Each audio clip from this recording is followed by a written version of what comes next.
भगवानसँग साक्षात्कार गर्न पाउँछ? पाउँछ, तर आँख सफा कुन बेला गर्नु पाउँछ? जब हृदय सफा हुन्छ। त्यसैले हृदय सफा गर्नु, कोटा सफा गर्नुको लागि कुचो लगाउनु पर्छ।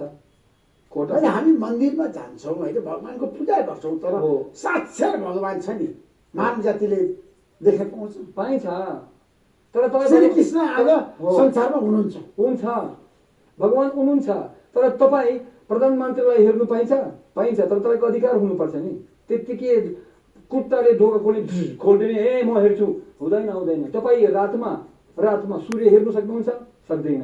प्रतीक्षा गर्नुपर्छ जबसम्म सूर्य आउँछ। तर मान्छेहरू भन्न थालिसके नेपालमा त किन जाने भगवानको दर्शन गर्न पशुपतिनाथमा, त्यहाँ त साक्षात शिवजी त उपस्थित हुनुहुन्छ, तपाईँ हेर्नु सक्दैन।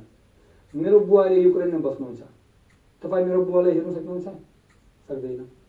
तर तपाईँ आँखले भगवानलाई, मेरो बुवालाई हेर्नु सक्दैन, तर त्यस्तो होइन मेरो बुवा छैन।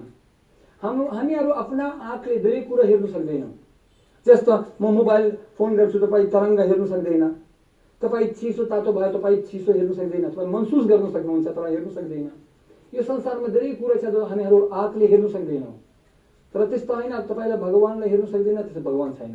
भगवान हुनुहुन्छ, भगवानलाई महसुस गर्न सक्नुहुन्छ, तर भगवानसँग कुरा पनि गर्न सक्नुहुन्छ तपाईँ। जस्तो म तपाईँलाई धेरै वर्ष हेरेको थिएन, तपाईँसँग परिचय पनि थिएन, तर अहिले हेर्दैछु।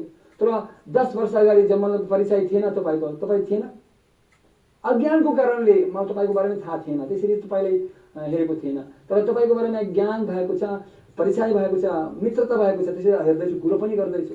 भगवानसँग पनि सम्बन्ध बनाउन सक्नुहुन्छ हामीहरू सबैहरू। हाम्रो बुवा हुनुहुन्छ, तुमेव माता च पिता तुमेव विद्याधर्म तुमेव बन्धु सखा तुमेव सर्वममेव देव। भगवान बुवा हुनुहुन्छ। बुवा बच्चाहरूसँग भेद गर्नु चाहनुहुन्छ, तर हामीहरू चुनौती दिएर कहाँ भगवान विश्वास गर्ने, के गर्ने धोका पैस मङ्गले आफ्ना ढङ्गले। त्यसैले यो उपाय छ। यदि म भगवानसँग पनि भेद भएको छैन, महसुस भएको छैन, म कि पागल यो बाटोमा, त्यसैले मसँग अनुभव छ, यो अनुभव म वितरण गर्दैछु अनन्त शान्तिको लागि।